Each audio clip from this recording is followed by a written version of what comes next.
एक राजा के 7 बेटे और एक बेटी थी जो खुशी खुशी अपना जीवन बिता रहे थे। 7 भाई बहनों में इकलौती छोटी बहन बहुत ही शांत स्वभाव, आज्ञाकारी एवं संस्कारी थी।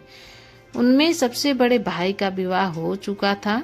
सातों भाइयों में सबसे छोटा भाई एक आंख से अंधा था। छोटे भाई के दिल में अपनी इकलौती बहन के लिए बड़ा प्यार एवं लगाव था। एक दिन बड़े राजकुमार अपनी पत्नी और अपने छोटे भाइयों को साथ लेकर अपने खेतों में काम करने चले गए, क्योंकि उस जमाने में खेती बाड़ी आपसी सहयोग से हुआ करते थे। सभी लोग खेतों में काम करने जाने से पहले अपनी छोटी बहन को खाना बनाने का आदेश देकर घर से निकलते हैं।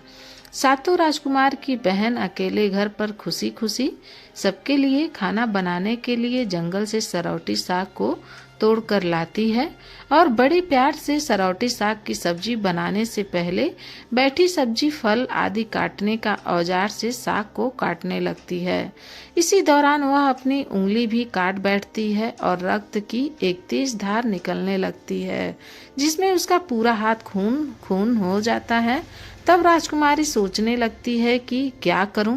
अगर घर के दीवार में खून को पोंछूंगी तो भैया लोग देख लेंगे और चिंता करेंगे, और यदि अपने कपड़े में पोंछूंगी तो भाभी खून लगा कपड़ा देखकर महामारी समझ खाना नहीं खाएंगी।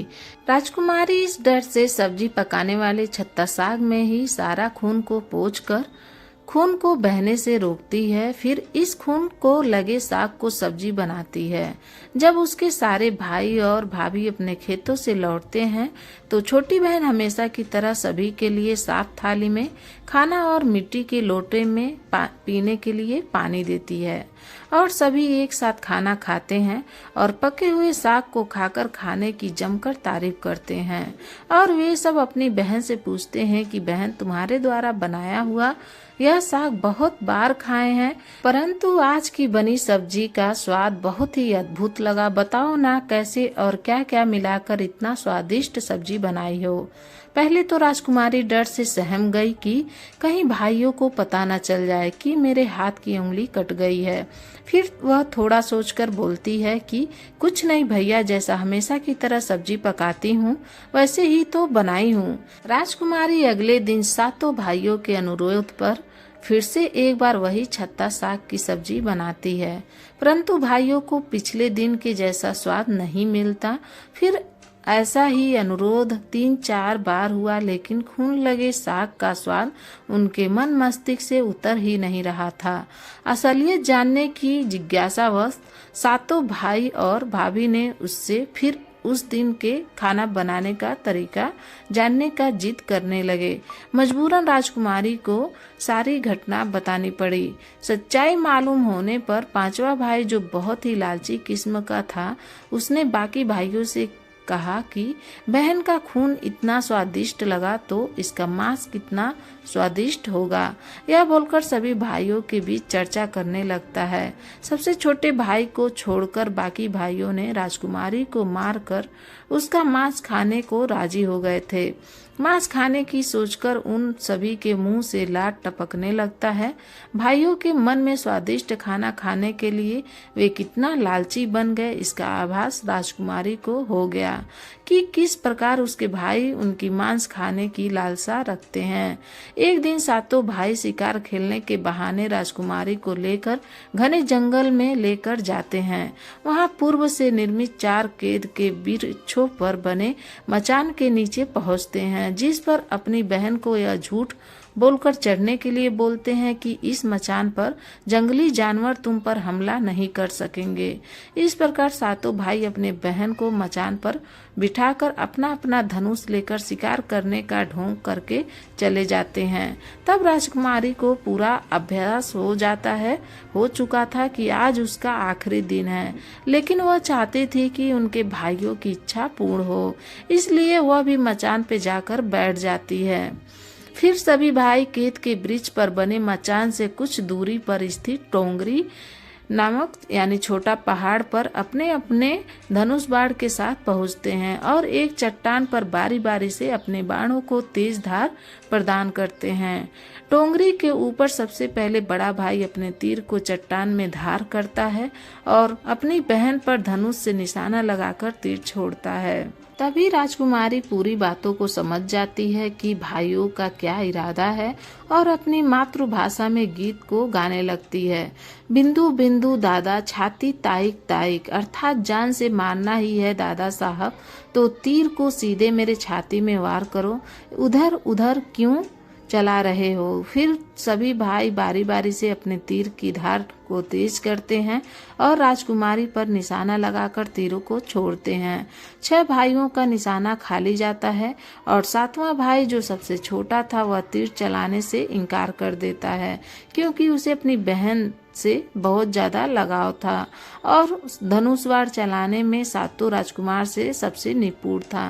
राजकुमारी जानती थी कि उनके सातों भाइयों में सबसे छोटा भाई दादा बाकियों की तरह लालची नहीं है।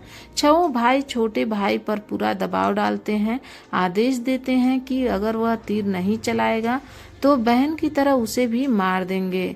फिर छोटा राजकुमार उदास मन के साथ तीर को थोड़ा ही धार कर दूसरी दिशा में तीर को छोड़ने की कोशिश करता है और तीर को धीरे से छोड़ता है। राजकुमारी हर बार की तरह इस बार भी वही गीत गाती है, बिंदु बिंदु दादा छाती ताइक ताइक। इतने में छोटे भाई का तीर सीधे राजकुमारी के सीने को भेद देता है और राजकुमारी की आत्मा शरीर से अलग हो जाती है और उसकी आत्मा उसी स्थान पर भटकने लगती है। तभी वह देखती है कि उसके शरीर का मांस खाने के लिए उसके भाई कैसे लालच करते हैं और सबसे छोटे राजकुमार को जबरदस्ती मार पीट कर उसके शरीर को काटने का आदेश देते हैं। बहन के मांस को पकाने के लिए बहुत सारी लकड़ी लाने के लिए छोटे राजकुमार को जंगल भेजा जाता है। छोटा भाई जंगल में खोज खोज कर ढेर सारा लकड़ी जमा करता है और सोचता है कि कैसे इतना सारा लकड़ी को ले जाऊंगा। दादा जो रस्सी दिए हैं वो भी 7 टुकड़ों में दिए हैं, उन्हें जोड़ने पर भी यह रस्सी इन लकड़ियों को नहीं बांध पाएगा। देर होने के डर से राजकुमार उदास होकर रोने लगता है और उसके आंखों से आंसू धरती में गिरने लगता है। वह अपनी बहन को याद करके रो ही रहा होता है कि तभी एक नाग देवता वहां आते हैं और पूछते हैं कि क्यों रो रहे हो राजकुमार। वह इधर उधर देखता है किंतु कोई भी नजर नहीं आता है। फिर राजकुमार को नाग देवता देखते हैं और राजकुमार नाग देवता को अपनी पूरी आप बीती सुनाते हैं। फिर नाग देवता उसे कहते हैं कि मैं लकड़ी में रस्सी की भांति लिपट जाता हूँ और तुम जैसे ही लकड़ी वहाँ रखोगे तो मैं धीरे से निकल जाऊंगा। और यह राजकुमार ऐसा ही करते हैं। सभी बड़े भाई यह देखकर चकित रह जाते हैं कि कैसे उनका छोटा भाई रस्सी के 7 टुकड़े होने के बावजूद भी जंगल से इतना सारा लकड़ी लेकर आता है। तत्पश्चात वो लोग अपने छोटे भाई को पानी लाने के लिए एक घड़े में 7 छेद कर भेज देते हैं। छोटा राजकुमार पानी लाने के लिए एक डाढ़ी छोटा कुआं में जाता है और घड़े में पानी भरता है, परंतु उसमें छेद होने के कारण सारा पानी गिर जाता है और राजकुमार वहीं बैठकर सोच सोच कर रोने लगता है कि बिना पानी के वापस जाऊंगा तो बड़े भैया लोग मारपीट करेंगे। यह सारी घटना को दाढ़ी के मेढक, केकड़ा और मछली सुन व देख रहे थे और वे तीनों राजकुमार को रोता देखकर पूछते हैं कि क्यों रो रहे हो।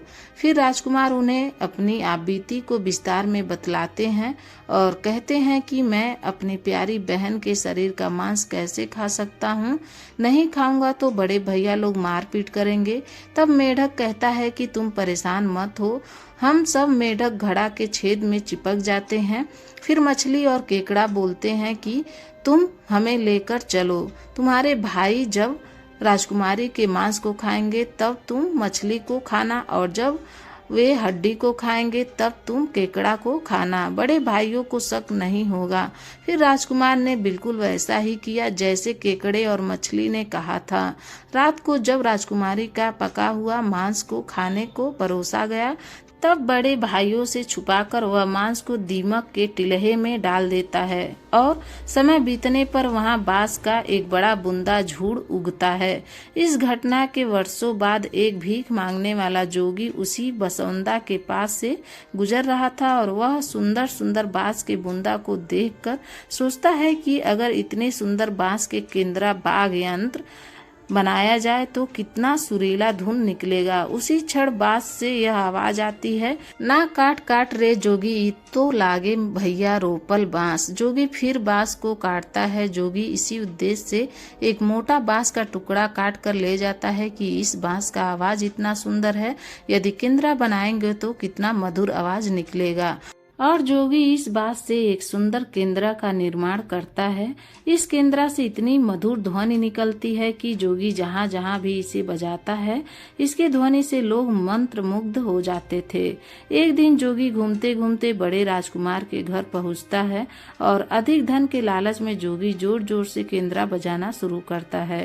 परंतु इस बार केंद्रा का मीठा सुरीला स्वर कर्कश हो जाता है और जब भी जोगी कुछ नया धुन बजाने की कोशिश करता है, बार बार एक ही धुन निकलता है, ना बाज रे केंद्रा ई तो लगो मोर दुश्मन कर घर। बार बार यही धुन निकलने पर बड़ा राजकुमार मार पीट कर जोगी को अपने घर से भगा देता है। ऐसे ही घूमती घूमती जोगी हर भाई के घर जाता है, लेकिन हर बार की भांति वही धुन ना बाज रे केंद्रा ई तो लगो मोर दुश्मन कर घर बाजता है। यह धुन सुन सारे भाई जोगी को डांट डपट कर भगा देते हैं। सबसे अंत में जोगी छोटे राजकुमार के घर पहुंचता है। छोटे भाई के घर के आंगन में प्रवेश करते ही केंद्रा खुद ही बजने लगता है। जोर जोर से बाज रे केंद्रा ई तो लगो मोर छोट भैया कर घर। बड़ा ही मधुर मीठे स्वर का धुन सुनकर छोटा राजकुमार चंद्राकर मोहित हो जाता है और यह धुन सुनकर छोटे राजकुमार से रहा नहीं गया और जोगी से केंद्रा की मुंह मांगी सोने की मोहरें देकर उसे खरीद लेता है तथा जोगी को अच्छे से मेहमान नवाजी कर अच्छे से विदा कर दिया जाता है। धीरे धीरे समय बीतता है और छोटे राजकुमार अपने काम काज में कुछ दिनों के लिए बाहर जाते हैं। जब वह वापस लौटता है तो देखता है कि उसका कमरा बहुत सुंदर ढंग से सजा हुआ है और घर के सारे बर्तन अच्छे तरीके से रखे हुए हैं। तब छोटा राजकुमार सोचता है कि हमेशा मेरे कमरे की साफ सफाई घर के नौकर करते हैं, लेकिन कभी भी इतना सुंदर सजाया नहीं गया है। फिर राजकुमार अपने नौकरों से पूछताछ करते हैं कि मेरे कमरे को इतना सुंदर किसने सजाया है। नौकरों के मना करने पर राजकुमार सोचते हैं कि शायद कोई भाभी आई होंगी और मेरे कमरे को सजाकर गई होंगी। जब भी राजकुमार घर से बाहर काम के लिए जाते हैं, यही घटना हर बार देखने को मिलती है और लगातार होने के कारण राजकुमार के मन में जानने की जिज्ञासा उमड़ने लगी कि आखिर में मेरे घर को इतने सुंदर ढंग से कौन सजावट करता है। वह अपने भाइयों तथा भाभियों से पूछता है और वो लोग भी सजावट करने की बात से साफ साफ मना कर देते हैं।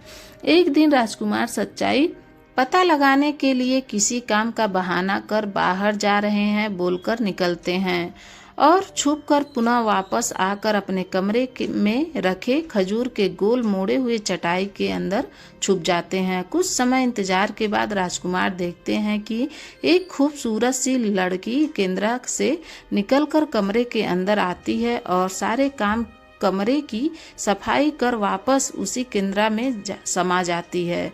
यह देख राजकुमार की आंखें खुली की खुली रह जाती है, क्योंकि उस लड़की की शक्ल राजकुमार की छोटी बहन के जैसी ही होती है।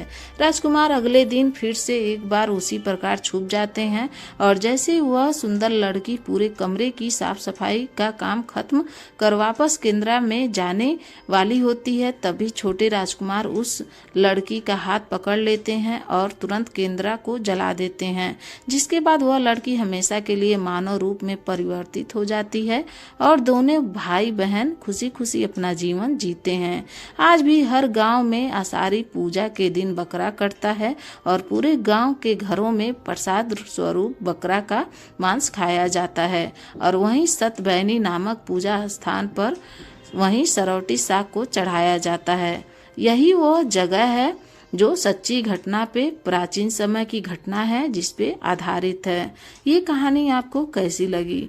अगर हमारी कहानी पसंद आए तो हमारे चैनल को please like share and subscribe जरूर करें। ऐसे ही हम और अच्छी अच्छी कहानियाँ आपके लिए लाते रहेंगे।